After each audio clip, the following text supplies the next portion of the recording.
Tweedly-dee, tweedly-dum. Taking apart the carburetor is fun, till the spring flies away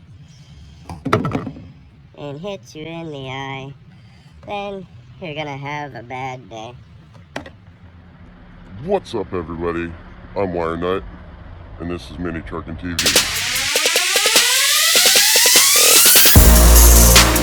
Today, I'm down here at my parents' shop. I have a carburetor I'm going to rebuild for today, and I kind of wanted to go over it with you on just the basics of how to rebuild one. This is an Edelbrock, so it's fairly simple, but I'm just going to go through everything you need to do, nuts and bolts of it, what gaskets you should replace, what you should clean out. This is more of a garage rebuild than a professional rebuild, so I'm not going to get it as clean as it should be, but I'll do my best. What I'm here for, because that's what I know to do. So alright, let's get you to the back. I'm going to do it on the tailgate of the truck, because that's where you fucking build shit. Here's the carburetor. Got to rebuild. It was on a van, Dodge I think, but a little dirty. Looks like some accelerator pump issue, leaking. So first, just for the teardown, you have your mixture screws. You want to take your choke off. You want to take your linkage off. You want to take this linkage off, the accelerator pump, and then the metering rods in here. And then you have 8 thorax bolts, screws you want to pull out, and then that'll take the top off. Tweedly-dee, tweedly-dum. Taking apart the carburetor is fun, till the spring flies away and hits you in the eye. Then you're gonna have a bad day.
Now that you got the top off the carburetor, there's a couple more things that we gotta pull out so we can clean some of the internal tubing or tube work, the air jets, the air tubes, the mixture tubes, all that has to be cleaned out. You don't want any gunk or crap from your gas tank in there.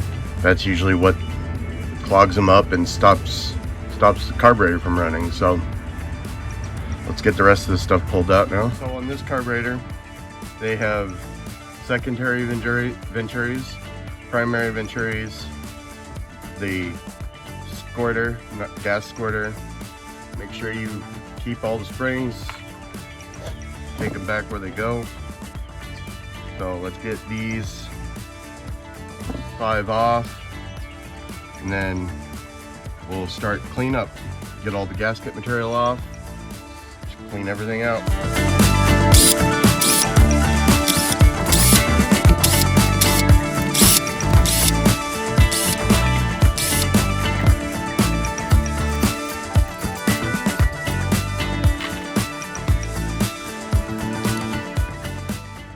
Cool. Gaskets came out clean.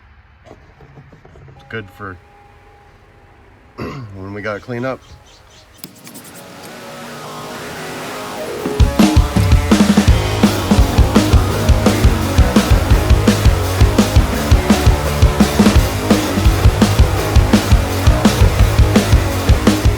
So down in this squirter, there is a dowel pin and a ball.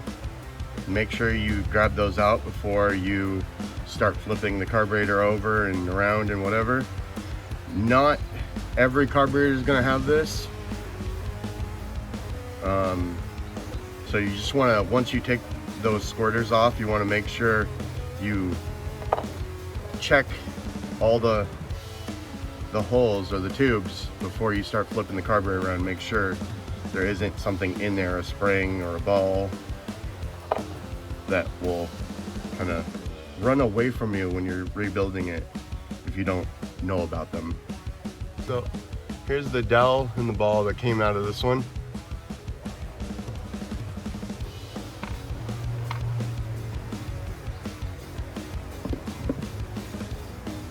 So everything is off of this carburetor. So I'm gonna go ahead, I'm gonna clean it up a little bit, then I'll show you the carb kit we use, go through the stuff, and then we'll start putting it back together. On the top of the carburetor, you do have the floats on either side and the needle and seats you gotta remove. So for those, depending on how stuck they are, you pull the pin out,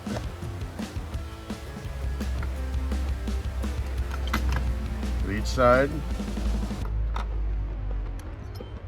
Floats will come off. Here's the needles.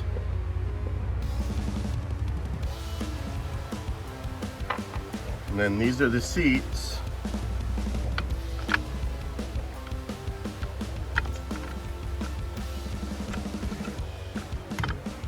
With the screens, filters.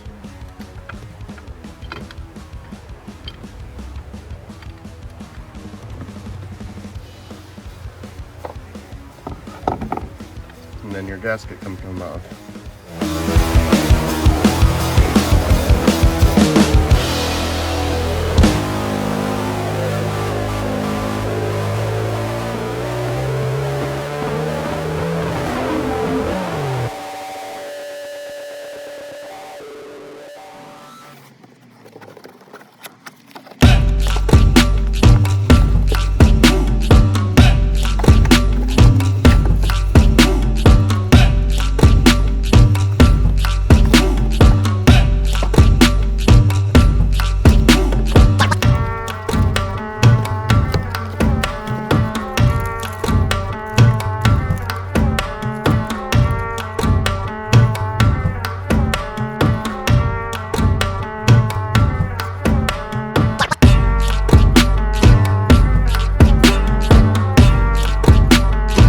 I got everything cleaned up the best that I could.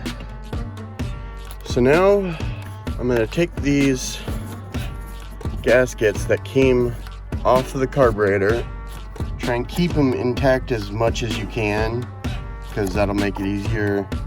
Well, on this one, it's fairly easy to line up the new ones with the old ones. But if you keep them intact, and then you can just lay the old ones on the new ones to make sure all the holes are in the correct spots and there's no missing holes in the new ones. So once I got my old gaskets laid out, I go through the kit, pull out all the new gaskets that match up to each old gasket, and then just start replacing them.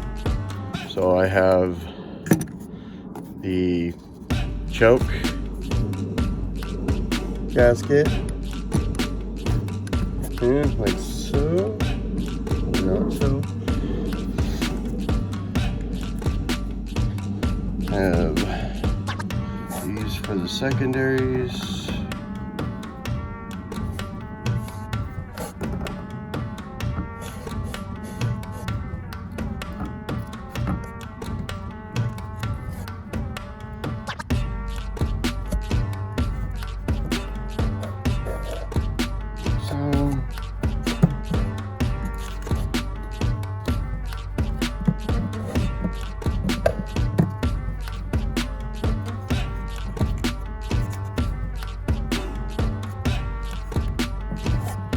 Goes on the primary, like so.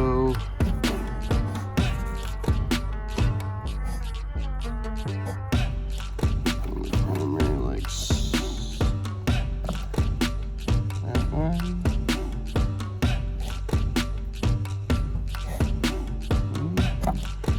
The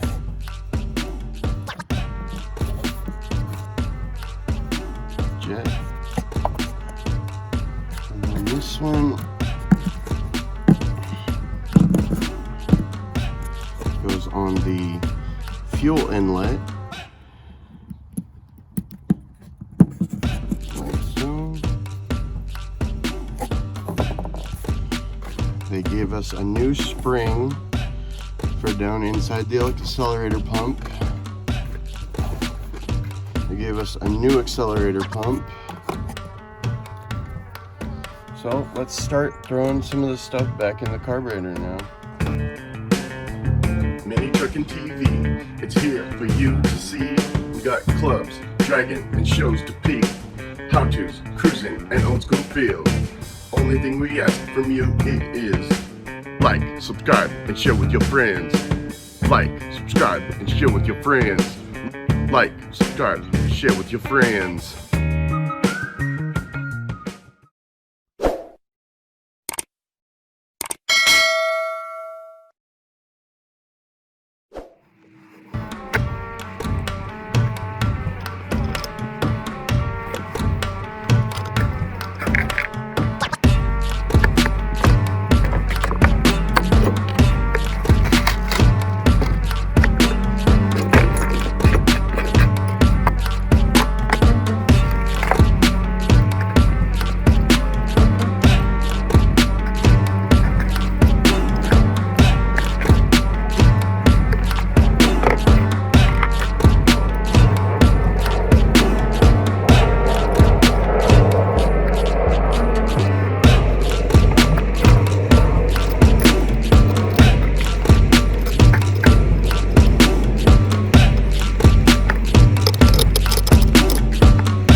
got your seats set into place, you need to go ahead and put your gasket on,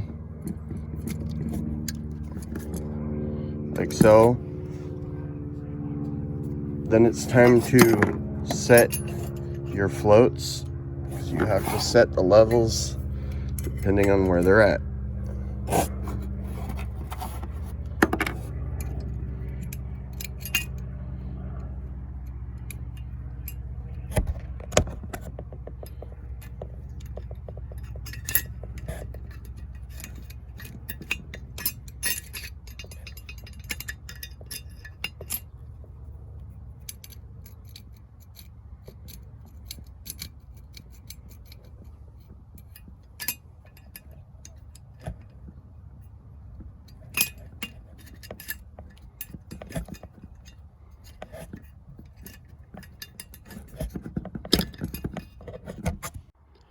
Okay, so I got the bars on the floats, and you can see when I put the top of the carburetor sort of level that these floats are not in an equal position. So my basic setting of these, yeah, they do come with the measuring stick. If you know how to use it, cool. If not, this is just the trick I go by. So looking down at level, you want the float, or the, in this case, the top of the float to be higher than level. So I'll adjust this one up real quick and I'll show you what that looks like. So there's my adjustment, fairly close. You can see they have an upward angle because this is the top of the carburetor. So pretty much when the fuel, there we go. So when the fuel from the bottom of the bowl right here fills up, it's gonna stop or restrict the fuel when it gets to this level. And at this level, it's not gonna flood your carburetor out. It's not gonna give too much gas and spill out the bowls into the primaries, secondaries, whatnot. So this is where I set them at, because it gives you, you're trying to get the most fuel in your bowl without spilling over, kind of thing. So that's where I set mine at. Okay, so this is kind of hard to do with one hand. So now we go ahead and we put the two together.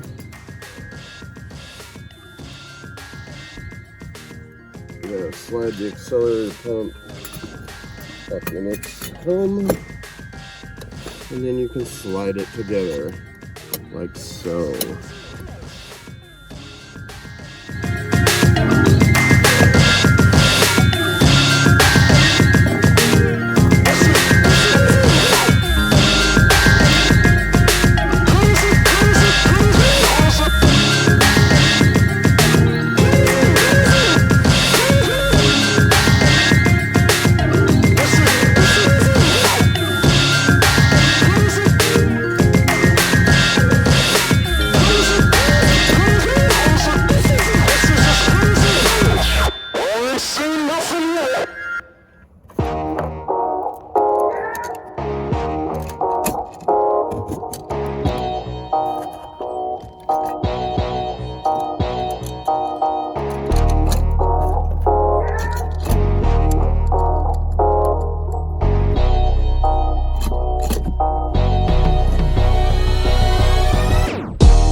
All top bolts are bolted on.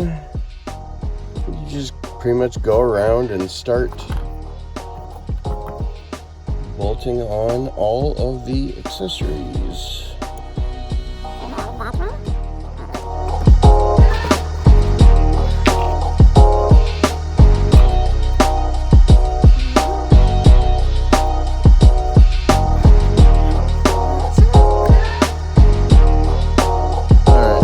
choke on, linkage all there.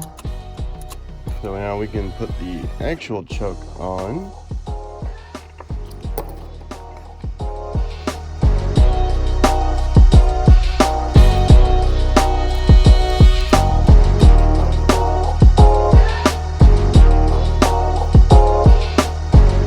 So the choke is on there.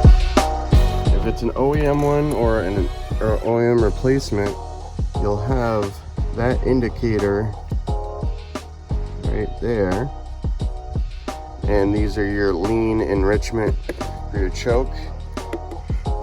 So when it's good, you should be able to flap this and it'll just return back. So when it gets power, it'll hold this shut and then open up slowly for carburetor things. Bam, just like that. Got the metering rods back in. It's kind of tricky to do one hand, so got that back in. Got the choke on. Got the mixture screws in. My recommendation, all the way in, and then 3.5 out for first startup, and then you have to adjust each side from there for your engine. But other than that, she is done. Well, good timing. It's starting to rain. That was my take on basic carburetor rebuild. Pretty much they're all the same. Screws, springs, dowels, balls. It's all the same thing in a carburetor. So hopefully this helps you guys. You can rebuild your own, just take your time. If you need any help, contact Carbs Unlimited. We can help you with pretty much any accessory or part for any carburetor you got. Shout out to them, carbsunlimited.com. Minitruckin TV, this is WireNut, and I'm out. Later.